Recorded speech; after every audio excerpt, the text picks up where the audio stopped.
Daniel liked this place because it didn't just serve dinner, it performed it. Tall ceilings, velvet booths, crystal chandeliers dripping light onto polished marble floors. The kind of restaurant where every plate looked like a magazine spread and the staff knew your name before you said it. Tonight, he wasn't just here for the food. He was here to be seen. Vanessa was on his arm, laughing softly at something he'd just whispered.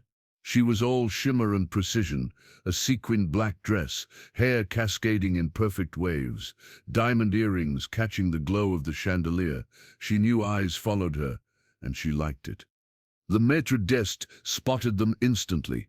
"Mr. Lewis, welcome back. Your table is ready." Daniel felt that little rush, the familiar cocktail of pride and control. Ever since he'd left Elena, life had been lighter, easier. No more quiet accusations over late nights, no more worried eyes scanning his face for truths he wouldn't give. Vanessa didn't question him, she worshipped him. They were halfway to their table when he noticed her. At first he wasn't sure. The woman was sitting alone in a dim corner booth, head slightly bowed over a glass of water. Her hair was longer now, darker, but then she lifted her face, and the air in his chest seemed to seize. "Elena, if this story moved you, don't forget to like, subscribe, and share it with someone who needs to hear it. Your support helps us bring more powerful stories to life, ones that remind us that strength, resilience, and quiet victories matter."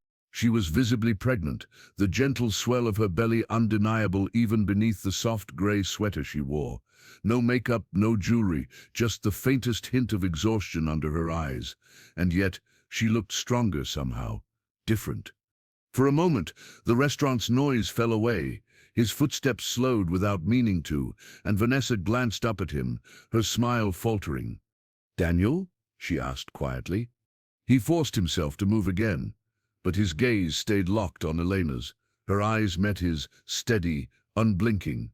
No flash of anger, no pleading, just a calm, unreadable weight. Vanessa followed his line of sight, and he felt the subtle tension radiate from her. "That's her?" she murmured. He didn't answer. They reached their table, but the easy confidence he'd been wearing like a tailored suit had slipped. He kept seeing her, sitting alone, hand resting absent-mindedly on her stomach, as if the life growing inside her was more important than the room full of people ignoring her. Vanessa leaned in once they were seated. "She's bigger than I remember." There was a smirk in her voice, like she was offering him an easy laugh. He didn't take it. "She's pregnant," he said flatly. Vanessa Sip's brows rose in mock surprise. "Oh, that Sip's unexpected." He reached for his wine, the stemware trembling slightly in his hand. "Not really," he muttered, before realizing he'd said it out loud. She tilted her head. "What does that mean?"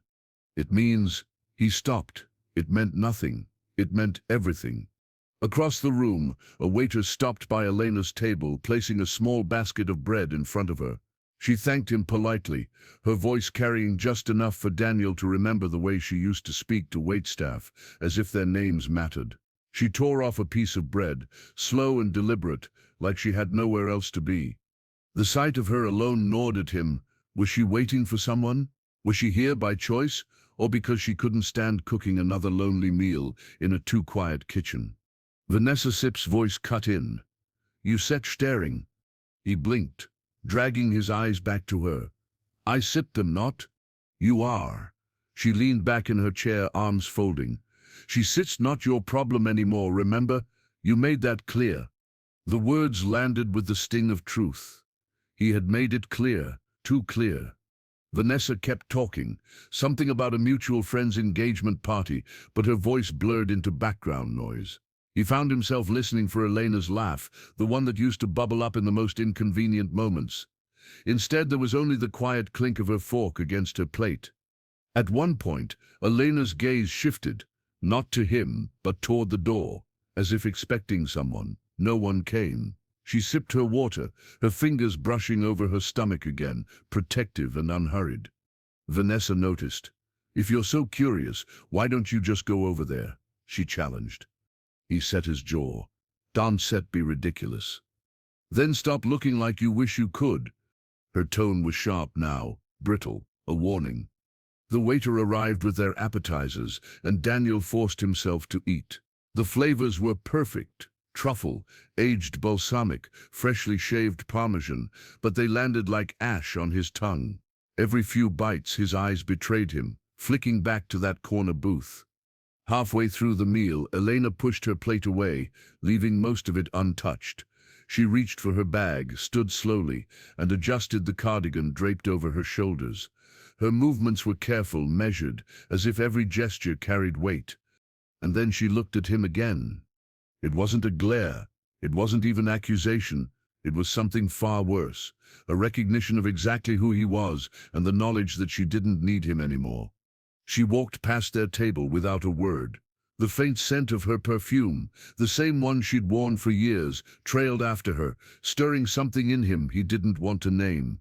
Vanessa didn't speak until Elena had disappeared through the glass doors. "You didn't tell me she was pregnant," she said. He picked up his glass, staring into the dark swirl of wine. "I didn't know," he lied. Vanessa smirked. "Sure you didn't, Stet?" He didn't respond. The truth was, somewhere deep down he'd suspected. The timelines, the last night they'd been together, the sudden distance she'd kept before he finally left, it all aligned too neatly. But now, seeing her like that, alone and carrying a child that might be his, it unsettled something he thought he'd buried. Vanessa reached across the table, placing her manicured hand over his. "She sits not your life anymore, Daniel. I am, and we have better things to focus on." He nodded, but his gaze had already drifted back to that empty booth in the corner, the one that still felt full of everything he'd tried so hard to leave behind. And for the first time in months, the taste of victory felt more like the aftertaste of regret. The memory had a smell. Even now, months later, Elena could summon it, the faint sting of his cologne mixing with the sterile scent of dry cleaning bags. It was a Tuesday, late afternoon, when Daniel decided their marriage had run its course. She'd come home early from the grocery store. Rain had followed her all the way from the parking lot, soaking through the cuffs of her jeans. She still had the reusable bags clutched in one hand when she stepped into the living room and saw him there, not lounging, not watching TV, but standing like a man waiting for a taxi that was already on its way. His suitcase sat by the door. Her first thought wasn't, "He's leaving me." It was, "He has a meeting."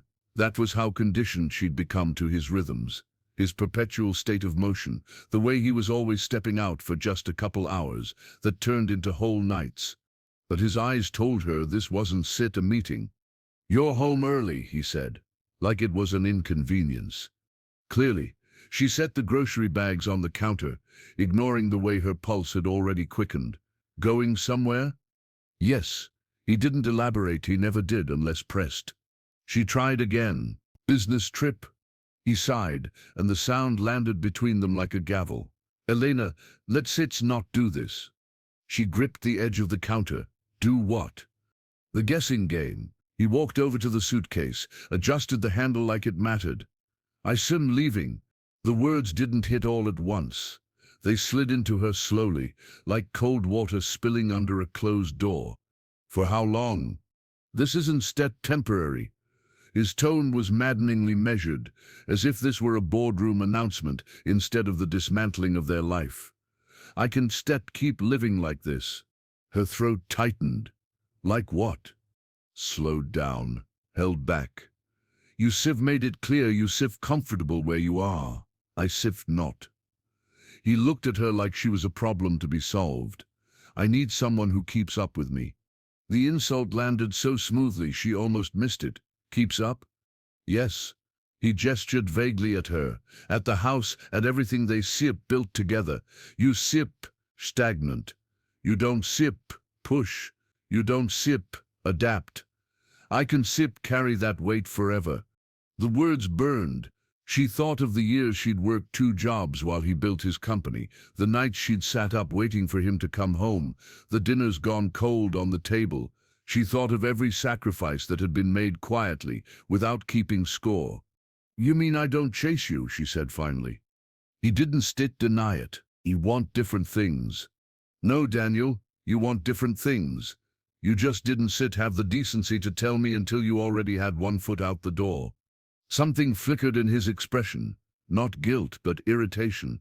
"I sup not here to fight." "Of course you said not." Her voice cracked, but she held his gaze. "Fighting would mean there said something left to save." He reached for the suitcase handle. She noticed the absence of hesitation, the way he'd clearly packed without a second thought. That's when the truth began to sharpen. This wasn't spontaneous. This had been planned. She heard herself ask the question she didn't want answered. "Is there someone else?" A beat of silence. "Then that sip's not important." It was all the answer she needed. The grocery bags on the counter seemed absurd now. Milk, bread, a jar of the pesto he liked. Little domestic offerings for a marriage already dead. She wanted to throw them at him, wanted to scream, but she knew it wouldn't land. Men like Daniel didn't absorb chaos, they sidestepped it. So she swallowed it whole. "When?" she asked. "I'll have the papers sent over by Friday." His voice was low, clipped. "You can stay here until then. I'll cover your expenses for a while, but we'll have to formalize the division of assets." Her stomach dropped. Division of assets.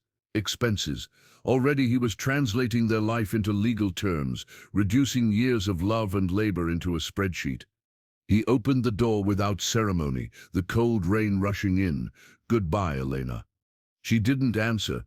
She just watched him walk out, the echo of his footsteps fading against the tile. The door clicked shut. She stood there for a long time, listening to the quiet settle around her. The clock ticked in the kitchen. Somewhere outside, a car engine started. His, probably. And then, nothing. That night she didn't cry. Not right away. She made dinner like she always did, plated it for two out of habit, then scraped one serving into the trash. She sat at the table alone, staring at the empty chair across from her. It wasn't until she was in bed that the tears came. Heavy, unrelenting, like a dam breaking. She cried for the loss of him. Yes, but also for the loss of herself, the woman she'd been before his love became a currency she could never afford.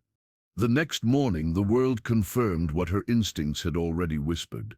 Scrolling through social media, she saw a tagged photo from a corporate gala, Daniel in a tuxedo, smiling at the camera. Beside him, a woman in a gold silk gown, her hand resting casually on his chest, young, immaculate, and familiar in a way that made Elena's chest tighten. She'd seen her once before at a company holiday party, Vanessa. The caption made her vision blur. Power couple of the year, Daniel Lewis and Vanessa Carter.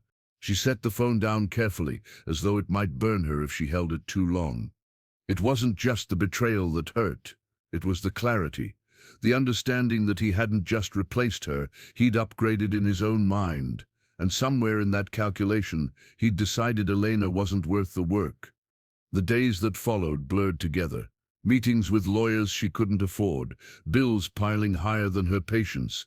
She learned quickly that Daniel's promises to cover expenses had an expiration date.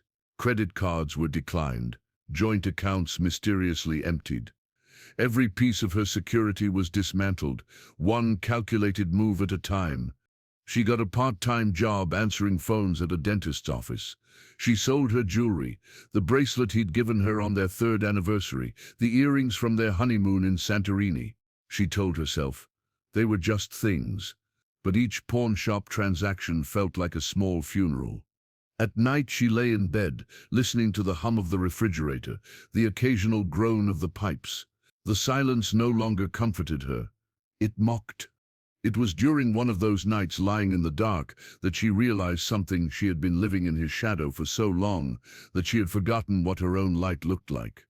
She didn't know then that she was already carrying a piece of him, and that the next time she saw his face, it wouldn't be in her living room or a tagged photo online. It would be across a crowded restaurant, months later, when she was visibly pregnant and utterly alone, and he was with Vanessa, looking at her like the past had suddenly found its way back to the table. The waiting room smelled faintly of antiseptic and lavender, the kind of scent meant to be calming but only made Elena more aware of how alone she was. Couples sat on either side of her, one holding hands, whispering and smiling nervously, another scrolling through ultrasound pictures on a phone. She kept her gaze fixed on the maternity pamphlet in her lap, its cheerful stock photo mothers grinning into the camera like they had no idea what betrayal felt like. When the nurse called her name, she rose slowly, adjusting the strap of her bag. The hallway was narrow, lined with posters about prenatal vitamins and breathing techniques. It all felt clinical, impersonal, except for the weight inside her, which was anything but. Dr. Myers greeted her with the same warm efficiency she said to shown at every appointment. "How are we feeling today, Elena?" Elena hesitated. "Tired, but here." "That sip's all right. Tired is normal." Dr. Myers motioned for her to lie back on the exam table. "Let Sips take a listen to this little one." The cool gel startled her as it spread across her skin, and then came the wand, a small, unassuming piece of technology that somehow carried the power to rearrange her entire mood. A few moments of static, and then, there it was. A heartbeat, steady, strong. She closed her eyes, letting the sound fill her chest. For a few seconds, it was just her and this rhythm, like they were the only two people in the world. Dr. Myers smiled. "Baby Sips, doing beautifully." Elena swallowed hard. "Good." There was no one to squeeze her hand, no one to grin at across the room. She nodded, sat up, and reached for a tissue to wipe away the gel. "How's the father?" Dr. Myers asked casually, filling in notes on the chart. The question landed like a stone in her stomach. "Not involved." The doctor looked up, her expression neutral but softened.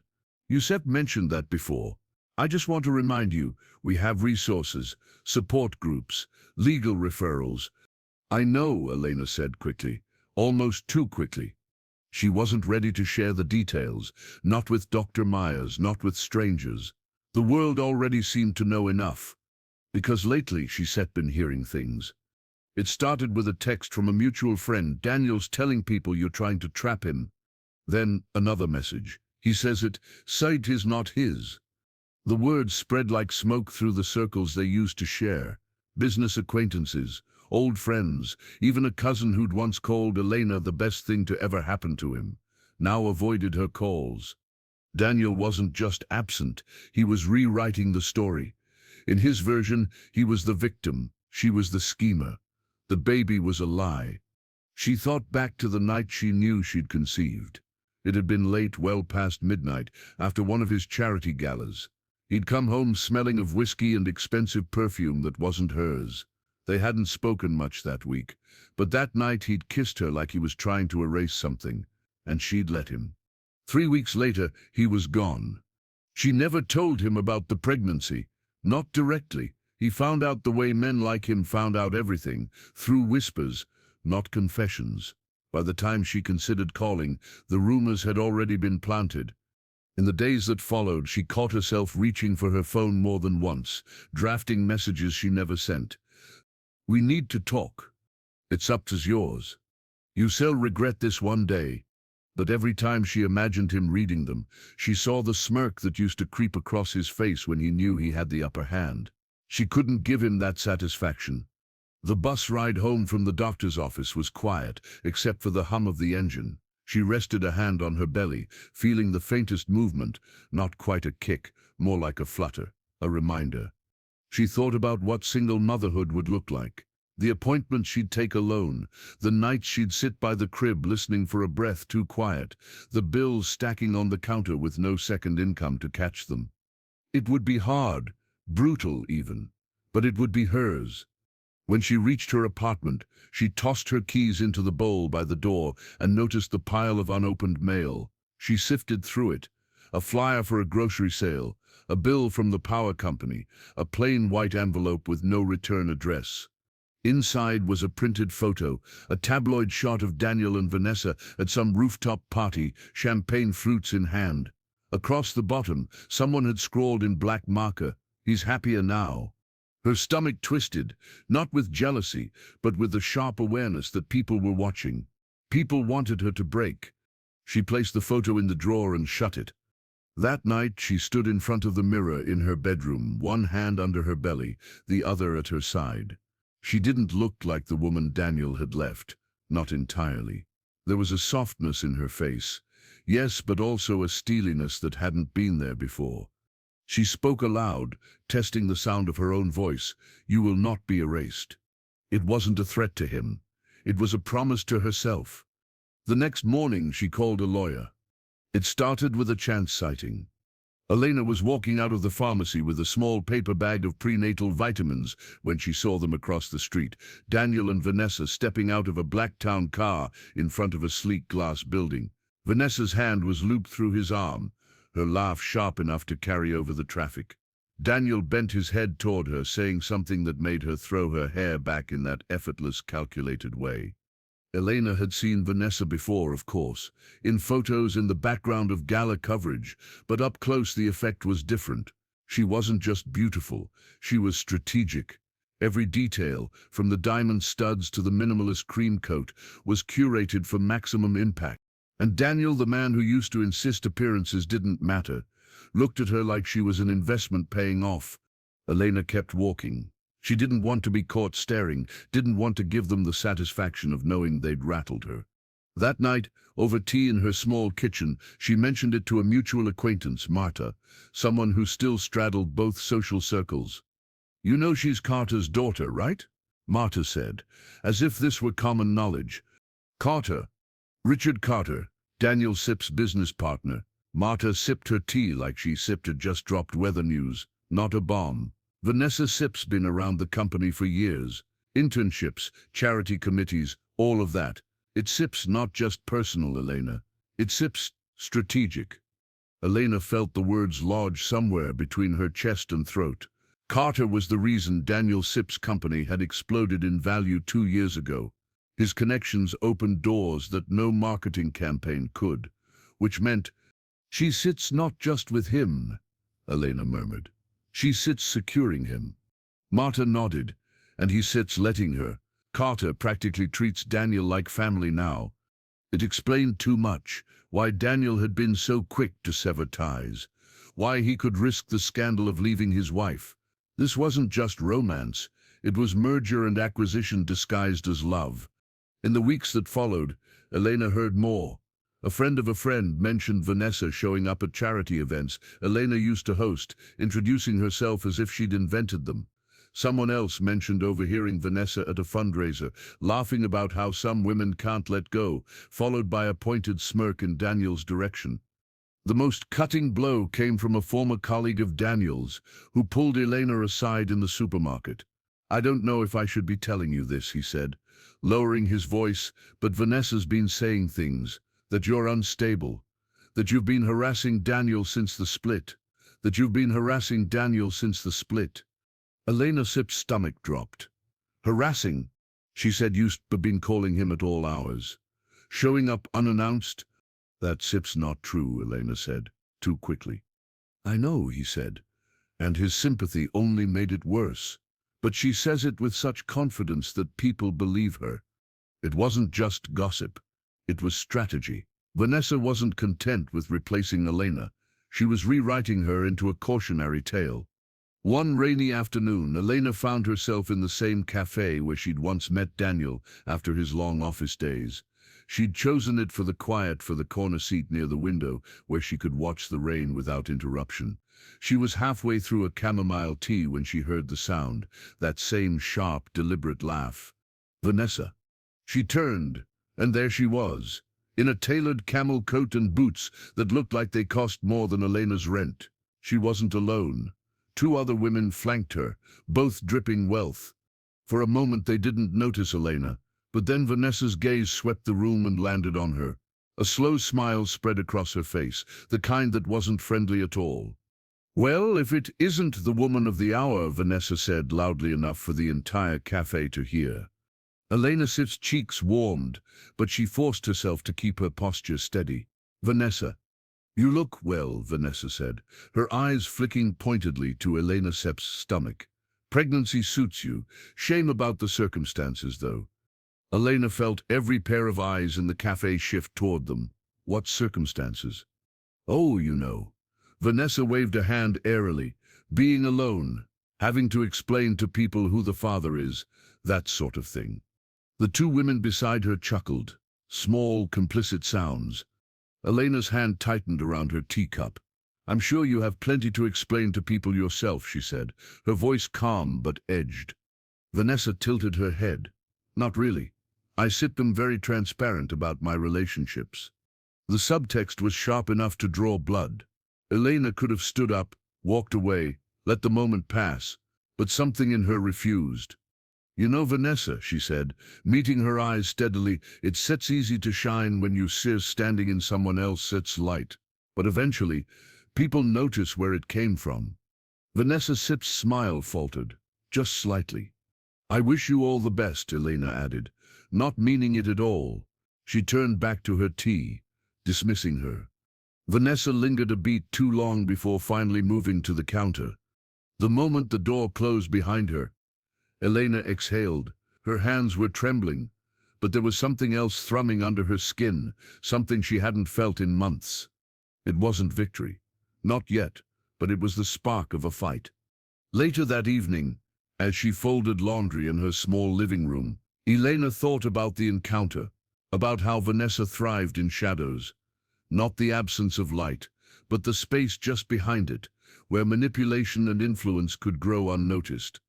If Vanessa was going to paint her as unstable, Elena would need to be meticulous, controlled, unshakable. She looked down at the baby clothes she'd just folded, soft cotton in pale yellows and greens. This child would not grow up with half a truth. For the first time since Daniel left, she knew exactly what she needed to do. And Vanessa, whether she realized it or not, had just given her the reason. The envelope was thicker than usual. Legal envelopes always seemed heavier, as if the weight of what they carried could be measured in ounces. It was waiting on the doormat when Elena came home from the grocery store. No return address, but the attorney's watermark was pressed faintly into the top corner. She knew before she opened it. At the kitchen table, she slit the seal with a butter knife and pulled the papers free. The words blurred for a moment, then sharpened under her gaze. Petition to amend divorce settlement.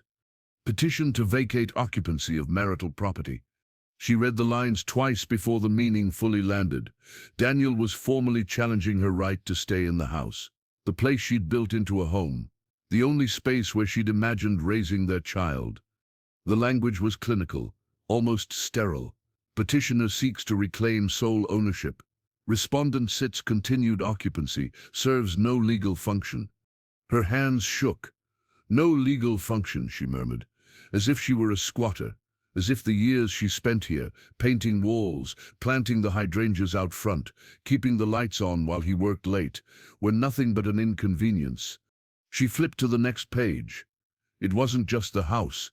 He was moving to terminate all temporary financial support, effective immediately. Her phone buzzed on the table. A text from Marta. Saw something I think you should know about. Call me. She ignored it.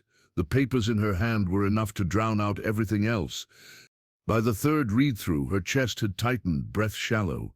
She pushed back from the table, trying to focus on something, anything, that wasn't the cruel precision of those legal phrases. A sharp pain shot across her stomach, making her grip the edge of the counter. It wasn't the first time she'd felt it in recent weeks, but this one didn't fade as quickly. It came again, stronger, wrapping around her like a vice. She glanced at the clock, 4:17 p.m. By 4:24, she seat-timed 3 more. Her hospital bag wasn't fully packed. She stuffed the bare essentials inside, a nightgown, slippers, the folder with her ID and insurance card, and called a cab. The ride to the hospital was a blur of red lights and deep, deliberate breaths. The driver kept glancing in the rearview mirror, clearly uneasy, but she waved off his offer to call someone. There was no one to call. Inside, the bright lights and antiseptic scent wrapped around her. A nurse in cheerful scrubs led her to a triage room. How far along? The nurse asked, clipping a monitor to her finger. 36 weeks, Elena said, trying to keep her voice steady. The nurse's brow furrowed. A little early, but let's see what's going on. Hours passed in a slow rhythm of contractions, fetal heart monitor beeps, and whispered reassurances from the staff. Dr. Myers appeared, her expression calm but watchful. "You stir in early labor," she confirmed. "We stir going to try to slow things down, but if the baby sip's ready, we still be ready too." Elena nodded, though her mind was still back at the kitchen table, staring at Daniel's petitions. When the contractions didn't slow, they prepped her for delivery. The room filled with purposeful movement, nurses adjusting monitors, someone wheeling in a bassinet. Through the haze of pain and adrenaline, she caught herself wondering if Daniel even knew. And if he did, would he care? Or would this just be another detail in his legal narrative? By dawn, her son was here. Small but strong, his cries slicing through the sterile air like something pure and uncorrupted. They placed him on her chest, and for a moment, nothing else existed. His skin was warm, his breathing quick and shallow against her collarbone. She traced a finger along his tiny hand, and he curled his fingers around hers. In the stillness of that moment, the fear and rage from the day before shifted. They didn't fade, they crystallized. She looked down at him and thought, "You will not be erased." The nurse asked, "Do you have a name for him?" Elena hesitated. She hadn't told anyone her shortlist. She wanted something that didn't carry Daniel's shadow, something wholly theirs. "Lucas," she said finally. "Lucas Daniel." It was the first time she'd spoken his father's name in weeks without bitterness. Not as a tribute, but as a reminder, a marker in the story. Later, when the visitors' hours began, the nurse asked if she wanted to notify the father. Elena shook her head. "If he wants to know, he'll find out," she said. Back in the quiet of the hospital room, she pulled the folded legal papers from her bag. They looked almost absurd now, lying on the tray beside a plastic pitcher of water and a newborn's knit cap. She read them again, this time with Lucas sleeping against her. The words hadn't changed. Terminate support, vacate property, no legal function, but her reaction had. Before, they'd felt like a sentence. Now they felt like a challenge. She would fight him. Not just for the house or the money, but for the principle that he couldn't rewrite her out of their child's life. The thought steadied her, strengthened her. When the nurse came in to check on them, she found Elena sitting upright, Lucas in her arms, the papers neatly stacked on the bedside table. "You're looking determined," the nurse said with a small smile. "I am," Elena replied. And she meant it. The law office didn't look like much from the outside, a squat brick building wedged between a bakery and a pawn shop. The blinds were crooked, and the sign out front had a letter missing. But Marta had sworn by the woman inside. Elena wasn't sure what she expected of Ruth Kramer, probably someone older, maybe with a severe bun and a habit of tapping her glasses for effect. Instead, Ruth was mid-40s, with a sharp bob, a cardigan covered in faint coffee stains, and the kind of gaze that didn't just look at you, it dissected you. So Ruth said, dropping into the chair across from Elena, "Tell me why we be here." Elena hesitated. "My ex-husband is trying to take my house, cut off support, pretend my son doesn't exist." "Name?" "Daniel Lewis." Ruth Thitz's eyebrows rose a fraction. "The Daniel Lewis?" "Yes." "Then you shall need more than sympathy," Ruth said. "You shall need receipts, literal and figurative." Over the next hour, Elena told her everything. The sudden departure, the legal papers, the rumors Vanessa had been planting. Ruth didn't interrupt, except to jot the occasional note. When Elena finished, Ruth leaned back. "Good news is, men like Daniel always leave a trail. Bad news is, it sits buried under layers of charm, money, and intimidation." "I can't compete with his money," Elena admitted. "You don't have to. You just have to make the truth louder than his story." The next week became a blur of gathering ammunition. Elena dug through old drawers and hard drives, pulling out years' worth of emails, text messages and receipts. Late-night messages from Daniel full of promises he'd later deny. Bank statements that didn't match the story he told the court about their finances. Photos from vacations where he'd claimed to be on business trips.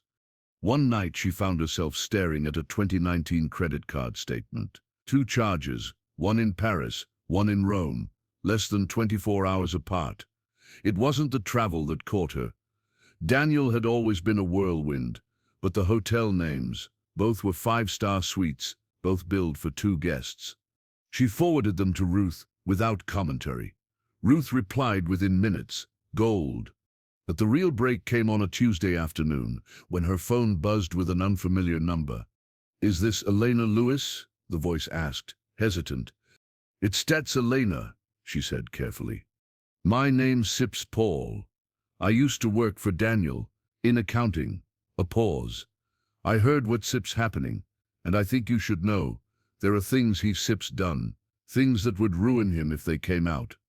Elena's grip on the phone tightened. "What kind of things?" "Offshore accounts, misreporting, deals under the table with Carter Sips people." His voice dropped lower, and Vanessa Sips involved. She glanced at Lucas, asleep in his bassinet. "Why are you telling me this?" "Because I was the one who covered for him, and I can keep doing it." They arranged to meet the next day in the back corner of a library far from downtown. Paul looked younger than his voice suggested, late 20s, nervous eyes darting over his shoulder every few seconds. He slid a USB drive across the table. "Everything I copied before I left, emails, spreadsheets, contracts, some of it's encrypted, but if you get the right tech person," he trailed off. Elena didn't touch it right away. "Why now?" Paul swallowed. "He ruined someone else, Sid's life last month. A supplier who called him out. She lost everything. I don't want to be next on his list. If this helps you, maybe it keeps him from doing it again." She nodded slowly, then picked up the drive. It felt absurdly light for something that could tip the scales.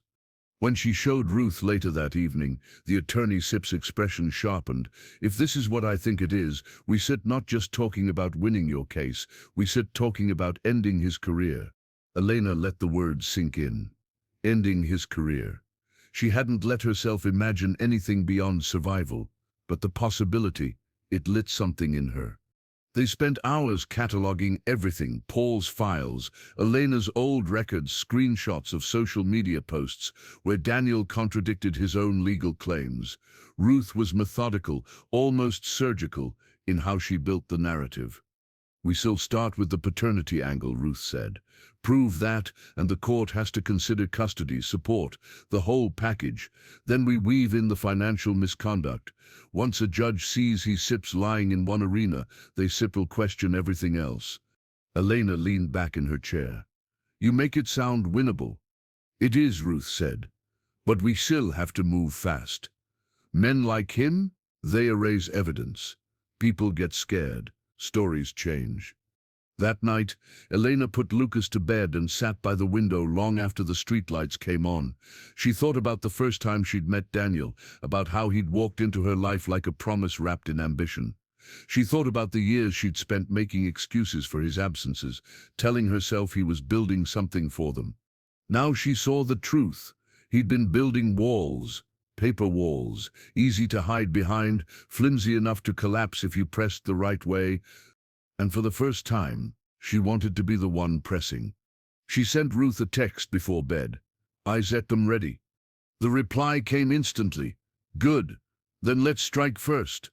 The courtroom was colder than Elena expected. Not in temperature, but in atmosphere. Marble floors that echoed every step, walls the color of old paper, and the faint hum of fluorescent lights overhead. She sat at the plaintiff's table beside Ruth, palms pressed flat against her skirt to hide the tremor in her fingers. Across the aisle, Daniel leaned back in his chair, perfectly composed. His suit was the kind of navy that cameras loved. His tie knotted in that way he'd learned from Carter, symmetrical, confident, unshakable. He looked like a man in control. The bailiff called the case, and Daniel's lawyer, Grant Wallace, strode forward. He was as polished as his client, hair silver at the temples, voice carrying that low, deliberate authority that made even lies sound reasonable. "Your Honor," he began, "this is a case about resentment. My client, Sid's former wife, has not come to terms with the dissolution of their marriage. She seeks to punish him, financially, personally, and has fabricated claims to damage his reputation." Elena kept her gaze on the judge, refusing to give Grant the satisfaction of seeing her flinch. She has harassed my client, Grant continued, spread unfounded rumors, and attempted to interfere with his professional relationships. The child in question, Ruth, was on her feet before he could finish. Objection. The paternity is established by DNA test already submitted to the court. Sustained, the judge said, shooting Grant a look. Grant pivoted smoothly. In that case, the child is not in dispute. What is in dispute is whether my client should be financially responsible for someone who has shown a pattern of erratic behavior, including... Ruth rose again. Objection. Character assassination. Sustained. Mr. Wallace, stay on track. Elena risked a glance at Daniel. His jaw was tight now, but his expression was still unreadable. When Grant finally stepped back, Ruth stood, her legal pad in hand. The defense paints my client as vindictive. Let's test that narrative. She approached Daniel with the unhurried confidence of someone who knew exactly where she was going. Mr. Lewis, she began, you testified earlier that you have been transparent about your finances since the divorce, correct? Yes, Daniel said. His voice was even, but there was a faint twitch at the corner of his mouth. Ruth nodded. And you also stated that you have no accounts outside the United States. That SIP's correct. She flipped a page on her pad. Would you please look at Exhibit 14? The clerk handed him a document. Daniel's eyes flicked over it, then narrowed. Is this your signature on the account opening form? Ruth asked. Yes. But that SIP's an old account, closed years ago. Interesting, Ruth said. Because the bank records show a transfer of $250,000 to this account 3 months ago. A ripple moved through the courtroom gallery. That's a business matter, Daniel said, his tone tightening. From your personal account, Ruth countered, into an overseas account you just told this court didn't yet exist. Grant was on his feet. Objection. Overruled, the judge said without hesitation. The witness will answer. Daniel shifted in his seat. It was, for an investment, temporary. Ruth didn't blink. An investment you didn't disclose during discovery. She let the silence hang before continuing. Now about Exhibit 22. She signaled to the clerk, who displayed a printed email on the screen at the front of the courtroom. The header was unmistakable. From Daniel Lewis to Vanessa Carter. Ruth read aloud. Sid announced worry. Once the paperwork goes through, she said, I'll have nothing. Carter will make sure of it. Sid announced had been... Daniel SIP's jaw clenched. That SIP's taken out of context. What context would make this acceptable? Ruth asked. What context justifies telling your girlfriend, your business partner SIP's daughter, that you intend to strip the mother of your child of everything? He opened his mouth, then closed it again. The judge leaned forward slightly. You will answer the question, Mr. Lewis. Daniel SIP's voice dropped to a low, dangerous register. I was angry. I didn't mean it literally.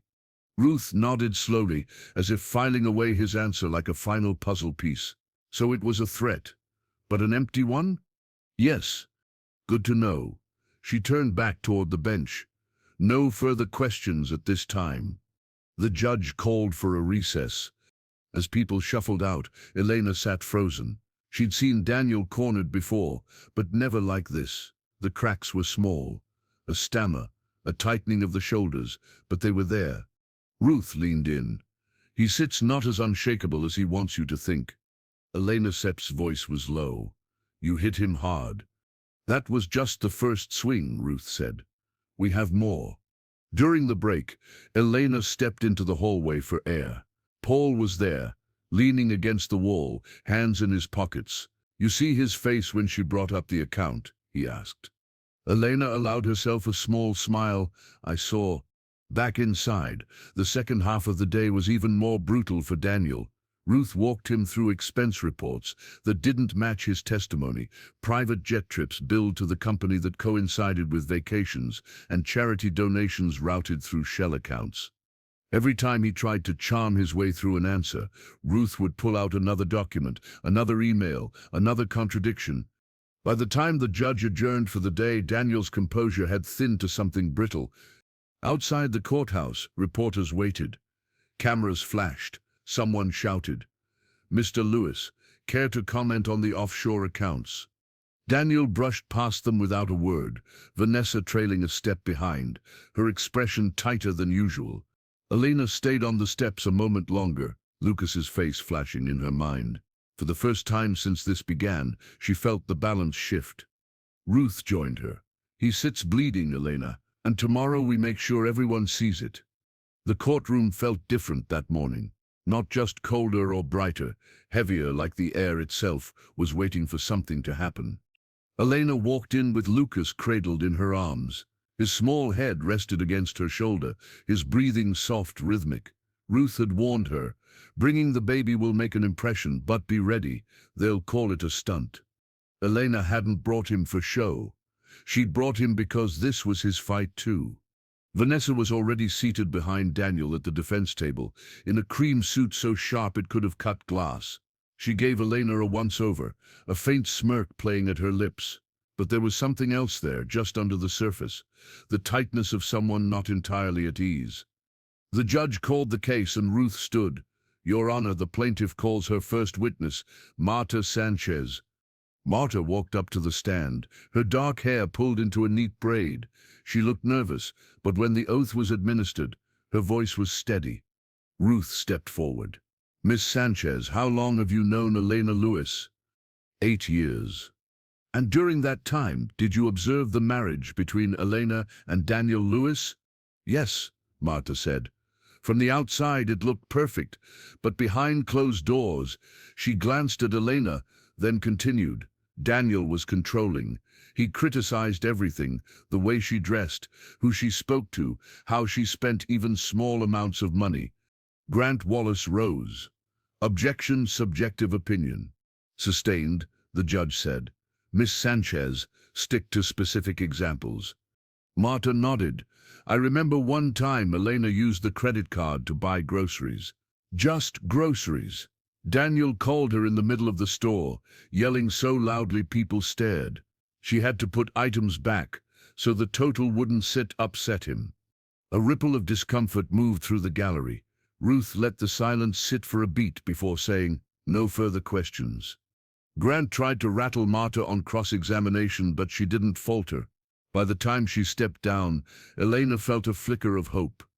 Ruth's next witness was Paul, the former employee who had given them the USB drive.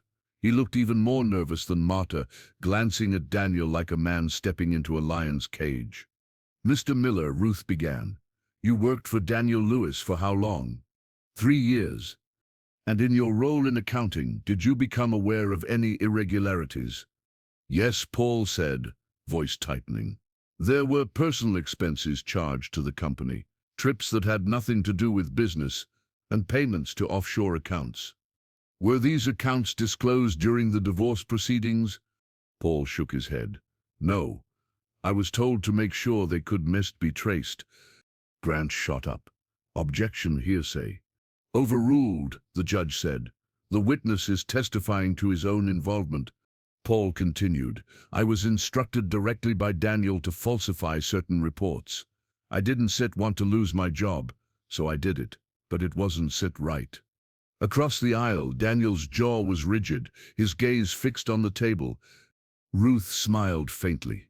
"No further questions." When Paul stepped down, Vanessa shifted in her seat, crossing and uncrossing her legs. Her earlier smugness was slipping, replaced by something sharper, calculation, maybe even worry. Ruth's final witness was someone Daniel wouldn't have expected. Claire Thompson, a neighbor from the old street they'd lived on. A quiet woman in her 60s, Claire was the kind of person who noticed things without seeming to. "Miss Thompson," Ruth said, "you lived next door to the Luises for how many years?" 5. "And during that time, did you ever witness any interactions between them that concerned you?" Claire folded her hands. "Several times. I saw Elena sitting in her car in the driveway late at night, crying, sometimes for over an hour before going inside. Once I heard Daniel yelling through the open windows, something about her ruining his image." Ruth nodded. "And did you ever see Daniel participate in caring for the home or for Elena when she was unwell?" No, Claire said firmly. If anything, I saw the opposite. When Elena twisted her ankle a few years ago, she was outside shoveling snow while Daniel Sip's car sat in the driveway, engine running. Elena felt the heat rise in her cheeks, humiliation and relief in equal measure. She hadn't asked Claire to come. Ruth had found her. Grant tried to chip away at Claire's testimony, but her calm demeanor made it impossible. She wasn't emotional, she was factual, and that made her believable. When she stepped down, Ruth turned to the judge. Your Honor, these witnesses establish a consistent pattern: emotional abuse, financial manipulation, and neglect. My client is not vindictive. She sips defending herself and her child from a man who has used power and money to silence her. For the first time all day, Elena looked directly at Daniel. He didn't meet her eyes. His shoulders, once squared with confidence, had slumped ever so slightly. The judge called a recess, and the gallery began to buzz. Vanessa leaned toward Daniel, whispering quickly, her polished mask slipping further. Whatever she said, it made him shake his head sharply. Elena stayed seated, Lucas still asleep in her arms. Ruth placed a hand on her shoulder. That was the turning point, she murmured. And Elena knew she was right. Daniel might still have money, he might still have connections. But in that courtroom, in front of those people, the story had shifted. It wasn't just about survival anymore, it was about truth, and they'd just given it a voice. The last day of the trial began in a silence so thick it felt almost rehearsed. Elena sat at the plaintiff's table, Lucas's tiny photo tucked inside her blazer pocket like a talisman. Across the aisle, Daniel was unreadable, no restless tapping of fingers, no smirks for the gallery. Vanessa sat 2 seats behind him, scrolling on her phone with a kind of forced nonchalance that didn't fool Elena for a second. The judge's clerk handed over a thick folder. The room seemed to contract as the judge flipped through the pages, glasses perched low on her nose. This court, the judge began, has considered all testimony, evidence, and arguments presented. We will now address the matters in dispute. Elena felt her pulse in her ears. Ruth's hand found her forearm under the table, steady, grounding. On the matter of custody, the judge continued, the court finds it in the best interest of the minor child, Lucas Daniel Lewis, that the mother, Elena Lewis, be granted full physical and legal custody. Elena closed her eyes briefly, exhaling. Daniel Sip's jaw flexed, but he didn't speak. The father, Daniel Lewis, will be granted visitation as determined appropriate and will provide monthly child support in the amount of... The number made the gallery stir. It was substantial, enough to ensure Lucas would never go without. Ruth's fingers tightened on Elena's arm. A small, silent "we did it." The judge moved on. On the matter of the marital property, including the primary residence at 421 Maplewood Drive, the court awards sole ownership to Elena Lewis. Any claims by Daniel Lewis to the property are hereby terminated. Elena swallowed hard. The house, the place Daniel had tried to strip from her life, was hers. And finally, the judge said, turning one last page, in light of the documented financial misconduct presented during these proceedings, the court orders that Daniel Lewis forfeit his controlling interest in Lewis and Carter Industries. Ownership will be reduced to a minority stake, with the remainder transferred to an independent trust until further resolution of related federal investigations. The words hit Daniel like a physical blow. His eyes widened for just a fraction of a second, the kind of crack Elena had been waiting to see. Vanessa's head whipped toward him, lips parting, but he didn't look at her. The Judge Sip's gavel came down once, sharp against the wood. Court is adjourned. The room erupted into noise, reporters murmuring into recorders, chairs scraping, a rush of movement toward the doors. Elena stayed seated for a moment, letting the sound wash over her. Ruth leaned in. Breathe this in. You earned it. When they finally stood, the first camera flash went off before they even reached the hallway. Elena, how do you feel about the verdict? Do you believe justice was served? Will you allow Daniel Lewis to see his son? She kept walking, Lucas's photo still pressing against her chest from inside her blazer. Ahead of her, Daniel was cornered by a swarm of microphones. His answers were clipped, his eyes darting to the side doors like a man looking for an escape route. Vanessa wasn't beside him anymore.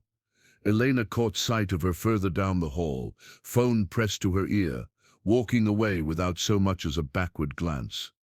Outside, the sun was too bright after the dim courtroom. Paparazzi surged forward, shouting her name, cameras clicking in a staccato rhythm. Ruth stepped in front of her, blocking some of the chaos, but Elena didn't hide. She descended the courthouse steps slowly, deliberately, her head high. Somewhere behind her she heard another reporter calling Daniel's name, but the sound faded under the rush of her own breath. At the bottom of the steps, Marta waited with Lucas in her arms. He was awake, blinking against the sunlight. Elena reached for him, the weight of him settling against her like an anchor and a promise all at once. She kissed the top of his head and whispered, "We start going home." Ruth caught up, smiling in that rare, unguarded way. The tide doesn't set, just turn, Elena. Sometimes it sweeps people away. Elena looked back only once. Daniel stood alone on the courthouse steps now, the crowd thinning around him. His tie was loose, his posture smaller than she'd ever seen it. Without Vanessa at his side, he looked less like a man in control and more like someone who'd just watched the walls close in. She turned away before he could see her looking. They reached Ruth's car, and Elena strapped Lucas into his seat. The house was waiting. The future was waiting. And for the first time in a long time, Daniel Lewis was not. Winter had given way to the first real warmth of spring, the kind that softened the edges of everything. The park was almost empty on weekday mornings. A few parents with strollers, a jogger looping the path, the occasional dog chasing a ball. Elena liked it that way. No noise, no eyes watching her. Lucas was 8 months old now, chubby-cheeked and curious. He sat in the stroller, batting at the ribbon she'd tied to the handle, gurgling softly to himself. Every so often, she'd stop to point out something, a robin in the grass, the shimmer of sunlight on the pond. Life wasn't perfect. The bills still came, and the nights could be long, but the house was hers. The choices were hers. The quiet was hers. She settled onto a bench near the willow tree that dipped toward the water. The wind carried the faint smell of blooming lilacs from somewhere behind her. That's when she noticed the envelope in the stroller basket. Marta must have slipped it in when she dropped by yesterday. No return address, but the handwriting was familiar. She turned it over in her hands, thumb brushing the edge. For a long moment, she didn't open it. The paper was thick, expensive, the kind Daniel used for corporate stationery. Finally, she tore it along the seal. "Elena, I don't know if you'll even read this. You were right about everything. I see that now. You were the best thing in my life, and I destroyed it. You are my greatest regret." She stopped there. She didn't need to see the rest, the explanations, the justifications, the self-serving sorrow. The wind picked up, tugging at the corners of the page. She held it a moment longer, then folded it neatly and set it on the dirt beside the bench. From her bag, she took a small box of matches. She'd started carrying them after the trial, not for any practical reason, but because she liked knowing she could turn something into ash if she chose. She struck the match. The flame caught quickly, curling the edge of the paper into black. The words disappeared in a slow wave, ink bleeding into nothing. Lucas made a soft cooing sound. She looked down at him and smiled. Some wounds didn't need closure. Some truths didn't need to be heard to be understood. She watched until the last ember winked out, leaving only a faint curl of smoke drifting into the breeze. Across the park, a couple walked by with a toddler between them. Elena didn't envy them. She didn't wish she were them. She had her own life now. Not the one she'd planned, but the one she'd chosen after the ruin. Lucas began to fuss, so she lifted him from the stroller and settled him on her lap. His small hand gripped the chain of her necklace, tugging lightly. "We star okay," she murmured to him. She thought of the courtroom, of Ruth's steady voice dismantling Daniel piece by piece. She thought of Vanessa's face when the verdict was read. She thought of Daniel on the courthouse steps, alone. But she didn't linger there. The victory wasn't in his loss. It was in this moment, sitting in the sunlight with her son, her life quiet and unclaimed by anyone else's shadow. Lucas pressed his cheek to her shoulder, and for a while they just sat like that, the world going on around them. When the church bells in the distance chimed noon, she stood, settling him back into the stroller. They started toward the path that would lead them home. Behind them, the ashes of the letter scattered on the wind, carrying away words